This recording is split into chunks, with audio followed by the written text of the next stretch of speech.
Good evening, fellow viewers. Welcome to tonight's episode of Talkin with Ryde-Eastwood. This is the second episode. If you happen to miss last week's episode, we had Fidel Kassim, Ebony Basha, and Sharindu on our segment. Now you can always go back and rewatch our segments; they will constantly be put up. Tonight's episode we have James Walkinshaw. We also have Bernard Chow, and we also have Tim Bentwich joining us as well. Make sure tomorrow when the video goes up that you give it a like, send us a message, give us some feedback on it as well as we constantly look at improving the standards of this segment. To get things started, we're going to get our first special guest in James Walkinshaw. Okay, Jimmy, are you there now? I can hear you now. Okay, mate. It's been a while since I've seen that pretty face of yours. You're looking well with the long hair. I'm looking after myself. Okay, well, let's get straight into it so we can make the most of this reception that you've got. Now, you've been Nostalg for a long time. Can you tell us how you got involved and when that was? I think it was early 2000. It was a team full of family and friends, and it went from there. About 8 years ago, I stopped playing. So, pretty long time playing, yeah. Okay, so obviously that would have been at the Ryde comp, and did you end up playing anywhere else throughout that time as a player? It was Ryde, Homebush, East Hills, Riverwood, Fairfield at the time as well, yeah. So you got around a little bit. Yeah, you could say that. Okay, before we touch on you as a referee, now, I've seen a photo of you back in 2007 in the Nationals team. Now, I've heard as a player, you were one of the best going around. Your defense was obviously a high standard, and you were basically like a hammer. You would belt people out there on the field. I'd like to say, yeah, I can't talk of what someone said about me, but yeah, I prefer defense over attack, and yeah, I was a bit of a grub. Nothing wrong with having a grub in the team. Okay, Could have one. Okay, so let's touch on being a referee now. Most people know a bit of the background of you, that you had an unfortunate incident, a severe injury that's basically stopped your playing career. Now, you took on refereeing. Question I'm going to ask you is, why would you do that when you've had a severe injury? Yeah, the reason I kept reffing is to keep fit. Met a lot of people while I was reffing and playing, good friends, and it's good fun coming down and seeing them every Monday, Tuesday night. So yeah, that's why I stayed in it. Is it hard being a referee after the injury that you sustained, that you kind of wish you were still out there? Do you get like emotional at times with it? Now I don't know. I wish I did play, but when I first started, it was very hard. But every time I thought about playing, I just thought about what could happen again with my knee, and I just didn't want to go through that pain and go through the same injuries that I went through. So I decided never going to play again. It is hard, but like I said, now it's just pretty easy to just look back and go, I don't want that injury again. Well, it is a testament to you. Like, you sustained the injury about roughly 7-8 years ago, and I came across you back in 2015, and you've stayed around this whole time. You've been one of the leading referees, and you've helped a lot of changes happen. Have you seen? I'm not shaving. Yeah, tell Berkey you're not shaving. But yeah, like, obviously you've seen a lot of changes happen. Do you think that we're moving in the right direction as we evolve as a society? I think so. I think it's got a lot bigger. When I was playing, it was only the 4 fields, and it was the same teams and every comp. But now it's just getting a lot bigger. Whether that's a better thing, time will tell as the reps get better and everything. But yeah, it can only get better. Okay, okay. So you've helped me a lot in the background, along with a few other referees, in establishing like a really good team that we have at Ryde and improving the standards. We always talk about it. We have our referees page. Now, before that all came along, no doubt you would have seen probably some incidents out there that would have been shocking to the eyes. Can you give us probably an example of one of those, of what it used to be like to now, whether it was Ryde or anywhere else? What do you mean, injury wise, or? Just the referee's importance is the respect shown to them. So obviously, like I've heard some pretty bad stories among other areas where, a referee's been bashed or, threatened that. Did you ever see anything like that before, even before my time coming in? Yeah, yeah, I've seen a lot of that. Um, Probably before I referee, I wasn't probably a referee's best friend, but since refing, you sort of learn the respect. But yeah, I've been involved in a couple of incidents. I'm not going to talk about it. It's in the past. It's over. I don't Doesn't bother me. But yeah, there's been a lot I have seen, and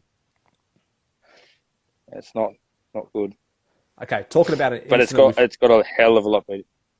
Oh, well, naturally, everyone, the right community is a very tight community. So, everyone knows everyone. And, basically, it's been a big turnover from when I first started to what it is now. But touching on that, you been involved in an incident. Now, I heard that you got to confirm this with me, that you are probably one of the only few people to actually be sent off before a ball's even been kicked off in a game. Correct. Do you wish to elaborate on how Correct. that happened? Because I know the story. I I just know the story, but I just got a big mouth, and um yeah, and let my mouth run, and then yeah, before the even game started, it was send off. I Probably also not my heard that it was finest also a bit moment, of, but well, I was just going to say, I heard it was also the referee had a bit of like prejudice against you, that basically he walked in there already with the intent to basically pin you, given the person that you are. yeah, fair enough too. But he had every right to, because I was at him at every game. Do you think, as a referee, like, do you yourself walk into any games and say to yourself, I'm going to be like this certain way towards teams because of No, the past history, or is always a clean slate for you? no, no, clean slate. See how we go. As a player going into a referee, I'd like to keep the games flowing, keep everything to a minimum. Everyone's got a clean slate with me, whether whatever happened the game before or a couple of months before. Yeah, I don't judge anyone. Okay. Well, last two questions we'll just touch on basically you as a referee. Now, obviously you transitioned from a player to a referee. Um, did you have any advice or any guidance in what to do? And like, would you use that same guidance to anyone new that would be wanting to get involved? Have a go, have a go. Um, it's not overly hard. Um, it's a bit stressful, but it's all good. Especially in the ride comp, I don't have too many problems with any people. Um, so yeah, just have a go. It might change you as a player, having a bit of respect for the referee. I know it would have had a lot with me, but that I wished I refed a bit earlier to learn a bit more respect for the referee. Okay. Last question.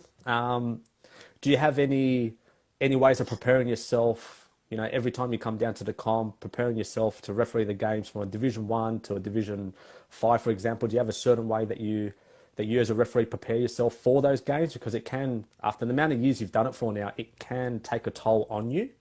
Um, always having to be on the go, always have to be very quick thinking, making decisions on the mark. Is there a way that you prepare yourself for those? Not really.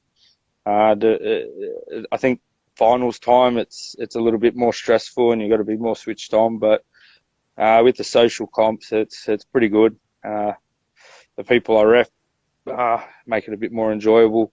Have a laugh. When you have to be serious, you be serious. So I don't do too much.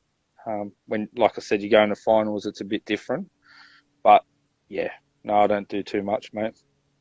All right. Well, Jimmy, I always appreciate everything that you do for us, even though you give me a bit of slack every now and then. But, you are part of Ride altogether. And, you and Simone have both been a big influence on the way that we, you know, run the comps. So I just want to say a massive thank you to you. And I'm pretty sure all the other players out there would really appreciate you as a referee.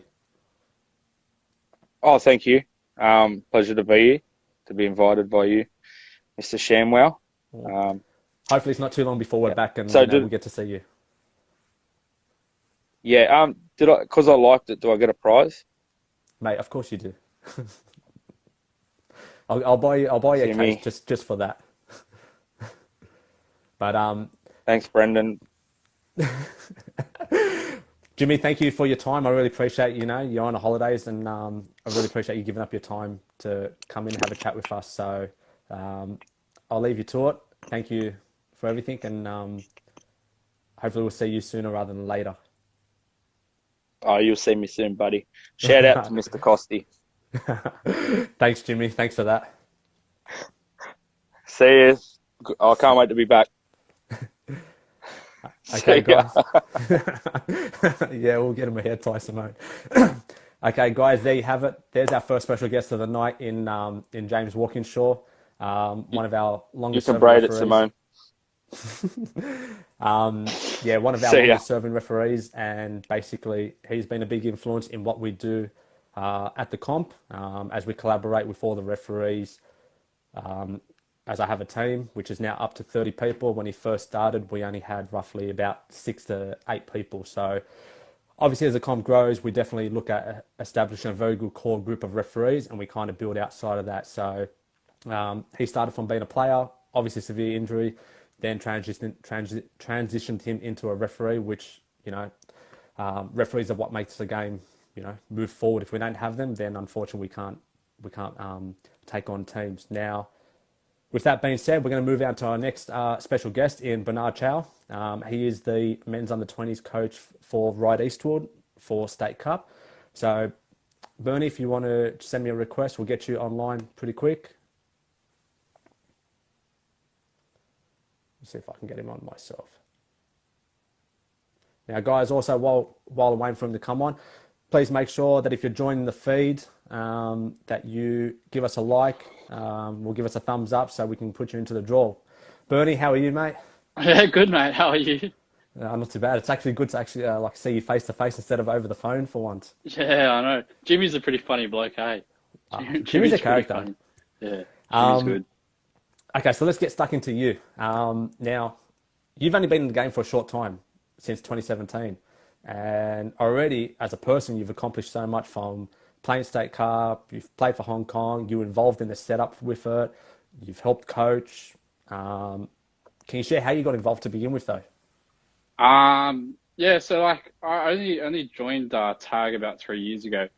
But like I've never actually played rugby in my whole life, but I've been playing team sports since I was a kid. So every week in, week out, I'd train 2 times a week, play a game on Saturday, and I'd do that all the way up to high school, and even in high school and even in uni.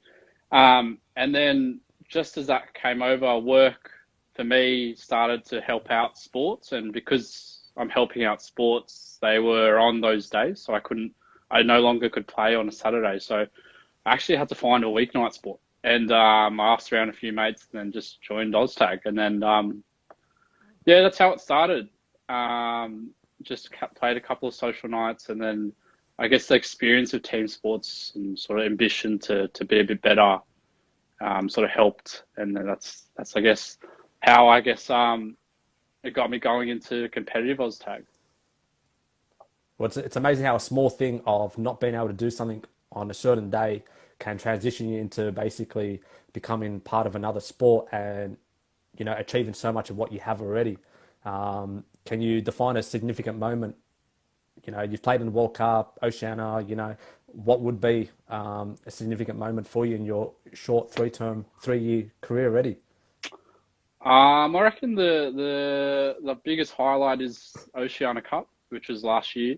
And that was just leading the men's team, actually not even just leading, but creating like a committee. So we started from a bit of scratch and then built our way into forming two teams, doing all the logistics behind all that, and then allowing two teams to go down and represent Hong Kong. And I thought that was one of the biggest things for that. Not just, it just showed it was a bit more than OzTag, a bit more than just a game of 40 minutes. It was, understanding logistics and the accomplishment of doing all of that. That was kind of cool. So. We've always got to set up like basically like boundaries and also like a succession plan, obviously being involved in that kind of setup. So, for you, which I know your background, you're very, very precise in what you do and structured. So that is you to a T. Taking you on last year to coach the women's 20s nationals group, you were thrown in the deep end and now you've gone to the other side, you've gone to men's 20s. Have you noticed basically a difference between the two parties? Definitely. I guess women's 20s was a new ball game. It was sort of my first coaching gig. And that was a different type of coaching because all the girls were pretty new to the game. So they didn't have much rep experience, and they were going to nationals, which is a pretty big task. They're versing against girls, which I've been playing since through juniors. I've been playing together for 10 years or so. And you verse those teams, there's no chance, right? But it's all about sort of building culture with that sort of thing. So with that sort of 20s girls, it was all about like a really healthy experience of what rep is like, how to enjoy each other, how to, bring on all those skills, those basic skills, and allow them to keep getting better. And then, and that sort of showed merit to, I guess, the state 20s girls now, where a lot more have been retained onto that. Whereas the men's 20s is a bit different. Everyone's, I guess, new as well, but it's a bit more experience, a bit more of a cleaner slate, a bit more things where there's a lot more, I guess, to achieve now with this men's 20s teams. A lot more things that the boys are really picking up pretty quickly in terms of like a technical aspect. And that means we can excel pretty quickly up that rank and aim a bit higher for wins and things like that. So it's definitely been a shift on how you manage, I guess, 20s guys and also 20s women. So, yeah. Okay, so given all that, can you define what makes Bernie a coach? In a couple of sentences, what makes him basically the coach that coached the women's 20s to now coaching the men's 20s? I think it's just being adaptable and understanding your players. Like, I think that's the most important thing. It's like players want to play for you if they are learning and they can trust you and putting in hard work. If players don't like you, players don't believe in you, then they're never really going to achieve the most. And they're never really going to have a good time. They're just going to go up there, maybe win a game, but then, after that, just like, why am I doing this? Not really enjoying the time. And so I think, that's one of the main things is that, just understanding my players and their strengths and weaknesses, and then keep improving from there. Well, it's always good when a coach is able to dissect a team and work on basically, you got to build on the weaknesses to make them stronger, and it makes the team overall. And it seems to be right now you're copping a bit of slack from a number of people. Yeah, far out. Look at that. It's all right. We're about to go back and we're about to make a list of it so you can go back after them. Okay, so let's talk about the men's 20s now. I like the look of the team. There's a lot of players in there that have a lot of potential moving forward. Obviously, given they're so young, within probably 2-3 years time, they'll be, really standouts in the Ryde-Com. Probably, what excites you about the team, and how's the team heading despite this whole pandemic that's taken place? I think the team is definitely heading in the right direction. It's the constant, everyone's just not settling for, I guess, their level of skill. Everyone understands now what they need to do as a team to improve and what individually they need to improve. And that sort of will carry on later on down the track. So it's sort of giving them a platform to what rep experience is like, get a couple wins under the belt, understand what it takes to win. And then that's when we can sort of formulate them into the higher up, into sort of the rep world. And then just following on, I guess, given all the things that are going on now, I think we still have a substantial amount of time, to stay up. So put a bit on a back burner for training and things like that. I sort of wanted an emphasis in these 1-2 months. Obviously, that no one's really played much, but just to enjoy the game a bit more. During this time, no one's been running around, no one's been passing the footy around. It's really easy to get bogged down pretty quickly on training and repetitive training and sort of burning out.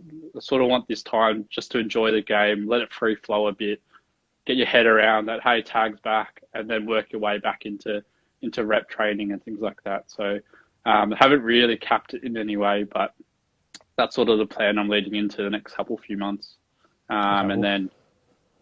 Well, hopefully we'll be back sooner rather than later. Which we're only just around the corner, which I'll touch on at the end of the segment as a whole. Now, obviously, with that being said, when you were picking the team and that, was there, as a coach, is there certain qualities that you look for in a player to select them? Like, do you have a certain style that you like to basically put on the team? Yeah, pretty much. Like, for me, like, people that I pick, a lot of it's on attitude. Like skills can be taught, and there's natural talent. Yeah, don't get me wrong, but like, if you're not, especially during trials and things like that, if you're not rocking up on time, you're not showing that you're there, you want to learn, you're doing extras, you're helping around, you're picking up cones, for example, like silly things like that. It shows a representation of like what you are as a teammate and what you are as a person. So I look for those things. And then people who make sacrifices for each other. So then collectively, if you have 8 people on the field who maybe not are the most skilled people. Bernie, we just lost your audio feed just there, Bernie. Oh, shit. Yeah, okay, I think we got you back now. Yeah, can you hear me? Yeah, can hear you now, yeah.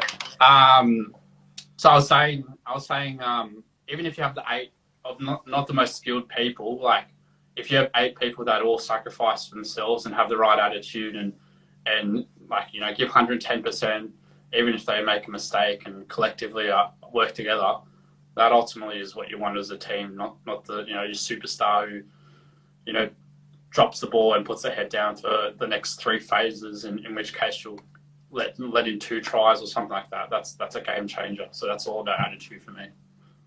Okay, so if I was a social player and basically after all those qualities that have been said, if I wanted to take the step into basically reps and that, what would I need to do to prepare myself? If I was about to have that chat with you, what would I need to do to have the best chance of being picked in a rep team?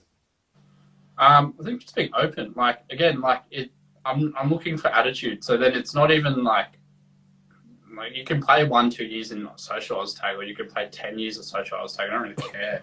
But at the end of the day, it's being approachable, putting yourself out there, and then coming down to the trial, just showing off what you know, which is fair enough. You might not know a lot, but the ways that you want to improve and the attitude and the initiative to improve, I think that's really important in an under-20s division. If you have that sort of stuff and the guts to do that, that shows a lot on your part to do really well in the under-20s division.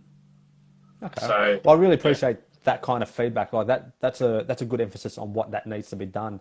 Now, before we finish up, I've got a special question for you.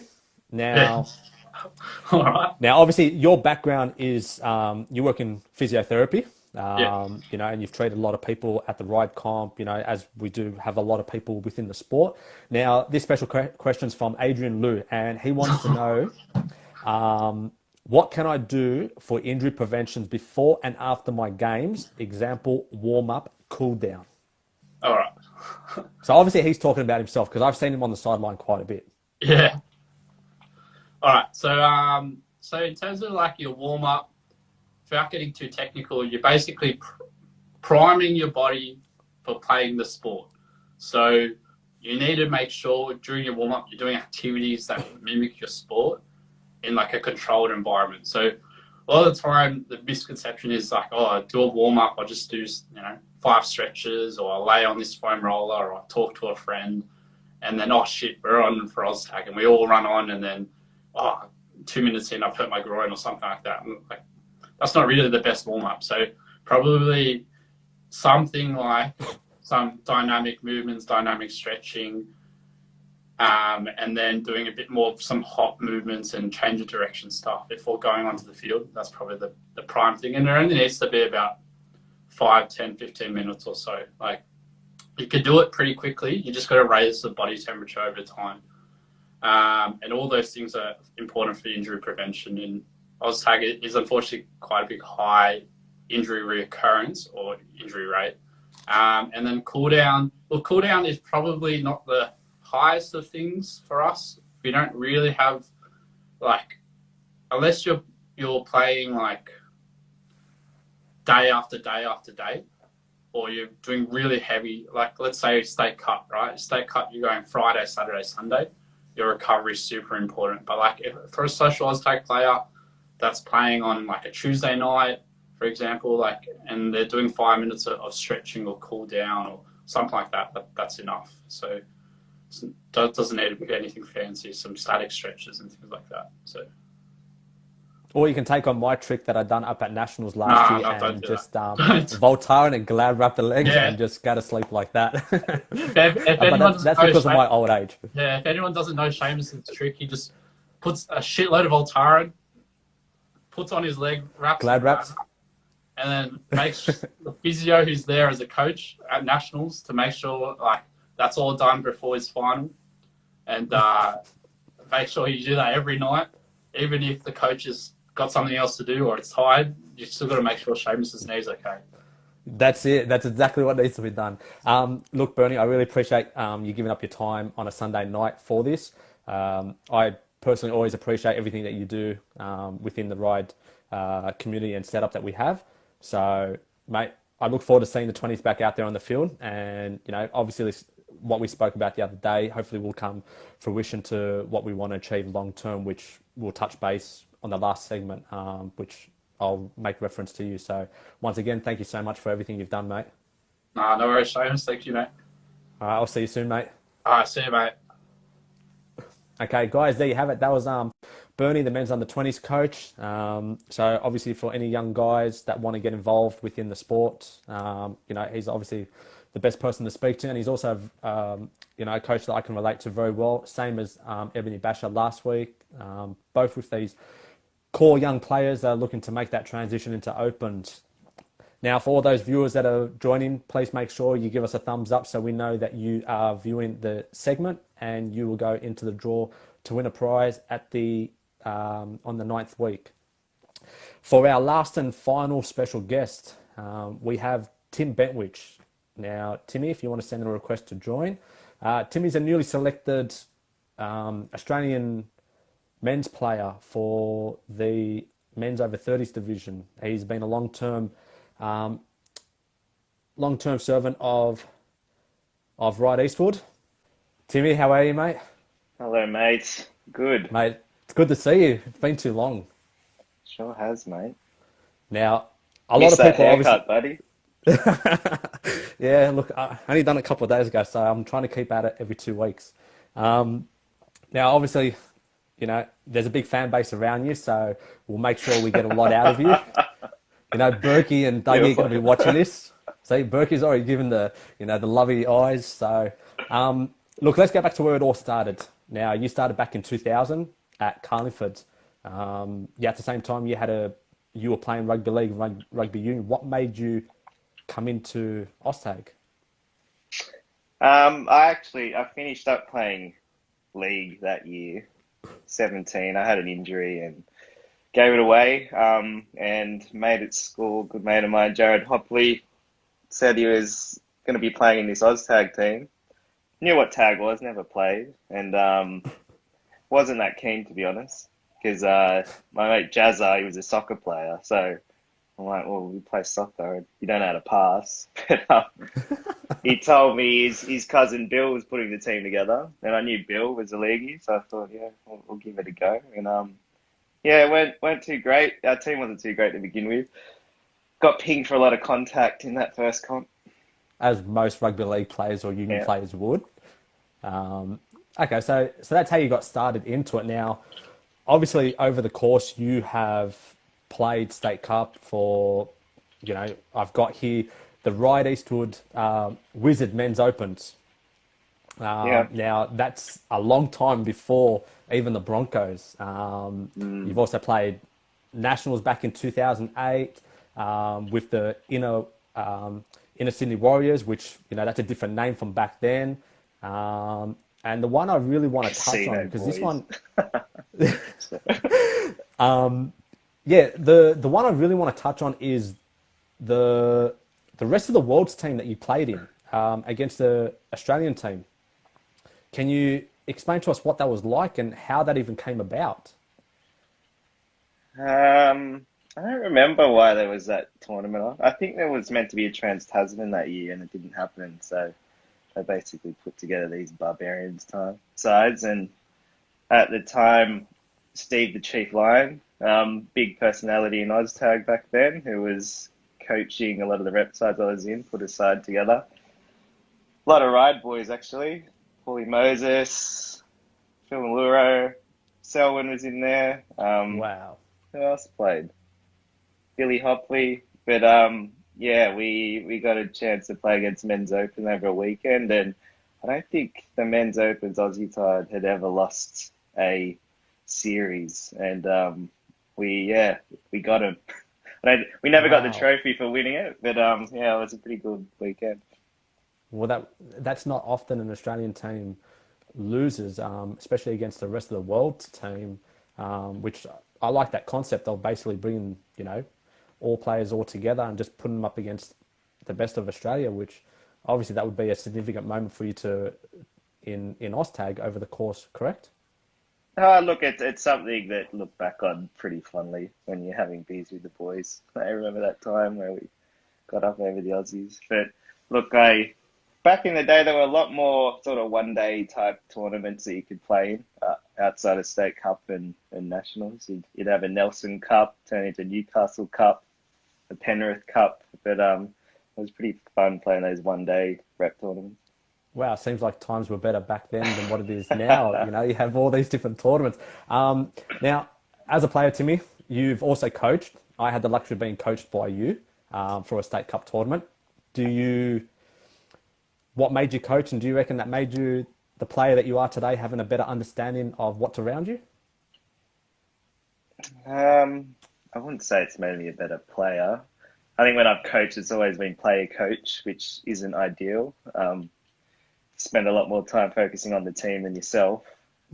But certainly got an appreciation for what you should be doing as a coach, that's for sure. Especially if I get back into it one day. I'd only do it as a coach. I wouldn't play a coach. But you appreciate how you can't really mold a team into a certain style you might want to play if the ability's not there. So you really got to coach the people's strengths and come up with a game plan based on that.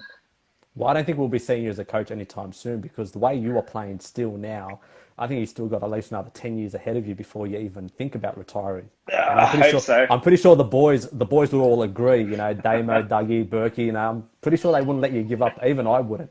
Okay, so let's talk about the transition of basically that's gotten you into where you are now in Australian 30s squad. Now, back in 2018, the Sydney Warriors men's 30s team capped off a very, very good year for you and basically went on winning the Nationals tournament. What was that like? Yeah, that was the probably best moment of playing tag for me. That was one of pure elation, but I'd have to say. I remember saying to the boys before the game, like everyone's giving their pump up speeches or whatever else, but a lot of us had never played in a final. We had some good experience there. I mean, we had the likes of Berkey, who's won 1,000 titles.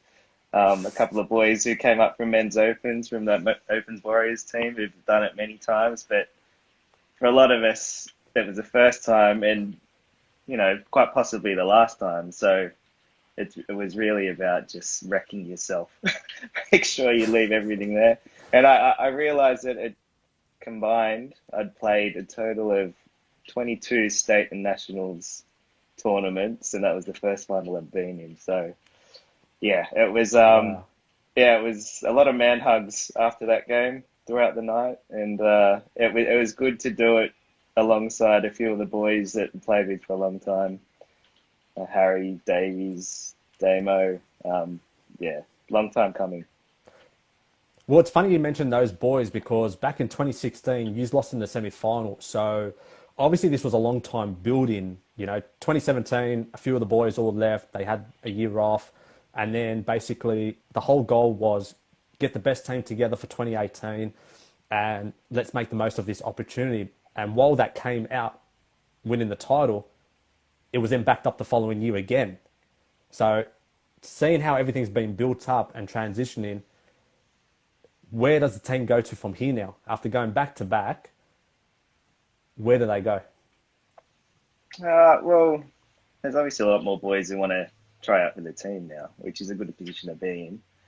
Makes it hard, especially for this state cup coming up, provided it goes ahead. But look, I just hope it keeps building. I mean, there's a good bunch of guys 30s and up. There's still a lot of guys playing men's opens who could be playing 30s. So I think the Warriors, the Patriots are going to be pretty competitive over the next few years, provided everyone keeps playing, keeps their bodies right. Well, I think the team needs the old heads like yourself. You need your Berkey, Damo, all around. That's that core group that from being involved within the group, it's basically those key boys. Even Harry, while he's not playing, he's still a spokesperson for the group, and we've got a very good group around. So obviously that led you into basically being selected for the Australian men's 30s team. Now, it wasn't just you. You've also got 9 of your teammates in it. What was that like when you found out about being selected in the team? Look, it's just good recognition. I mean, being selected in an Aussie squad, I'll say squad, still got to pick a team out of it. But Mate, to be classified as one of the best 30, like one of the best in the 30, it's 30 players, so one of the best in, like, you're in a selected group.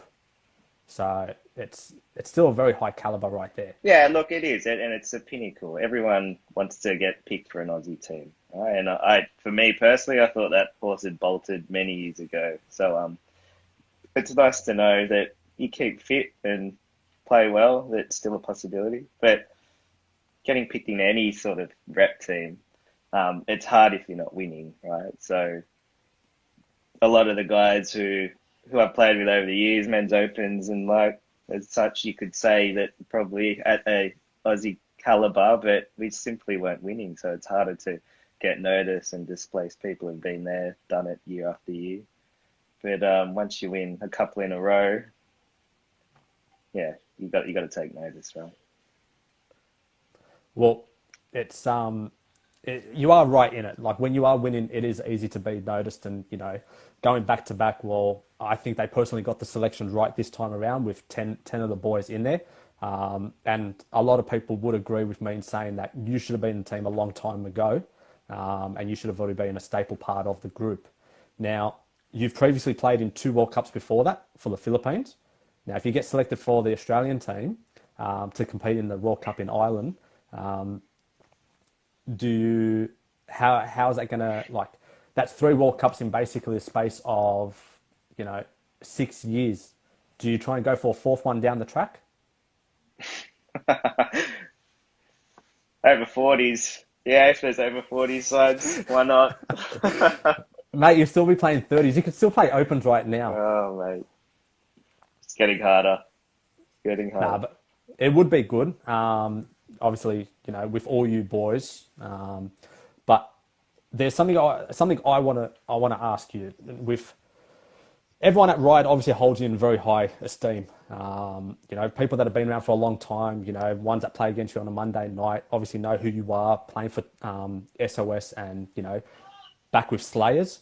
How does a player that wants to come up through achieve what you want to achieve? Like, is there a certain way that Tim has been able to achieve this? Like, anything that you do outside of tag? I know you train heavily. 20 kilos, Berkey. What kind of advice would you give to these people that want to try and achieve what you've achieved? And given that it's taken so long for you to achieve it. Very philosophical question there, Seamus. Look, I would say definitely take opportunities when they come. I think playing at Ryde for so long and seeing how the comps have grown, so many teams, I think the downfall is that the Div 1 sides aren't coming through. I mean, you might get a new one every couple of years, but there's just way too many Div 2, Div 3 teams. So I think to get better, a lot of these sides need to start sort of pushing to play in Div 1. And it might mean that they take a bit of a beating the first couple of comps, but that's how you get better. And then any opportunity that you get to play in a rep side, certainly get in there because that's how you're going to learn. There was probably a few times where I had opportunities to play in teams where I passed them down for whatever reason, and I regret it. And that's probably why it took a bit longer for me to start playing in a rep teams from when I started tag. But look, there's so much more opportunity now. So many teams, so many rep tournament or teams in rep tournaments. So yeah, I mean, I don't know what else to say. Persistence pays off because that's probably the easiest way. You came in 2000 to play a tag, and look at where you are now, and you are achieving a lot of success over the last couple of years now. So you could have given up a long time ago, but you've persisted with it. So I think that's probably one of Timmy's best assets, persistence, and he is one of the hardest workers out there on the field. You do all the dirty stuff out there on the field. You are the kind of player that every coach loves to have in the team. So I think that's basically what makes Timmy Timmy. And yeah, you know why? I just absolutely hate when people overrun the mark. So James if I can leave by, I won't mention any names. But if someone can get the team forward, I'm happy to do it. Okay, so last question before we head on to the special questions. What does the future hold for Timmy? Now that, obviously, as we've touched on, you've achieved so much. Where does Timmy go to from here? I just want to keep the body right and keep playing, mate. I mean, I still love it. I mean, I'm not playing 6 comps a week as I used to. I mean, it's whittled down to 1 or 2 games a week. But you are a proud father, so yeah, it's family as well. Exactly. But look, I need to play in a rep tournament with my wife Lil at some stage. I've gone that long without playing in a team with her, other than the old one-day tournaments back in the day. So there'll have to be a seniors mixed on the cards at some point. I've got something lined up for that soon. And Definitely got something lined up. Yeah, looking forward to seeing the kids play. My 4-year-old is chomping at the bit to get on the field. Well, Simone, if you're watching this, you definitely know, hit Timmy up, get the kids in once they're the right age. Now, I'm going to head into these special questions. Now, I've got quite a few. You are the main man, for a certain reason. Now, Here we from go. From the Australian men's team, who is the best coach you have had? Now, there's a second part to this, but I've got to wait for you to answer this first. Who's the best coach that I've had? I'd probably say Matty Horton, who's coached the philo sides that I've been in. Just a good team. He's just good at getting the team together, right? He's got some good tricks up his sleeve as well. But I've really enjoyed playing under Matt. Okay, well, the Australian men's opens with Chief was yeah, that's who they want to know. Could it be Chief, and what was Chief like? There was one tournament where we didn't make it to the Sunday. I think it was 2008 State Cup. And that was probably Chief's best form as a coach that Saturday night at Hoey Maui, and as we ended up.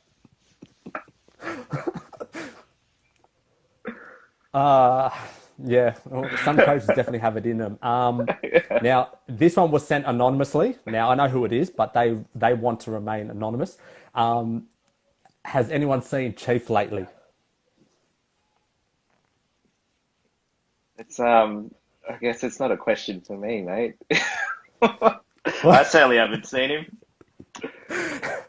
Okay, well, He decided to go in a different direction, unfortunately. But yeah, look, being serious, Chief was a big part of me playing reps back in the day, and things happened in tag, and that so be it. But look, I someone who'd love to have a beer with if I ever ran into him. okay, we'll move on to the next question. Now, this was from Liam Burke. Now, this came up in our 30s chat. Now, he wants to know, why are you so good looking and how much do you squat? Mate, look at my hair. It's going. Nothing good looking about that. Mate, still a stunner. How much do I squat? Far out. Honestly, don't know. Don't care, Berkey. I'll say over 100 kilos. How's that? Over 100. Okay. Joey's got two questions. Now, Joey Ibrahim, now we all know what a character he is. Now, he wants to know, which bank is the safest bank to join?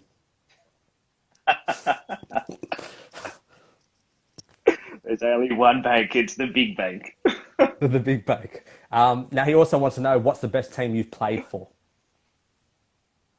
Best team I played for. It's this 30s side for sure. This 30s. It's just, besides winning, it's just been a good bunch of boys, right? Everyone gets along. We have a lot of fun. But across the park, there's no real weaknesses, and I think when you get to playing a side like that, it's especially when you're playing in a team where you've got complete faith in your defense. There's nothing better. Okay, last special question. Now, this person's asked to remain anonymous. Yeah, I agree. They with you. want to know. I agree with you, Dougie. This person wants to know, from your 30s team, who would you say is the biggest pest in the team?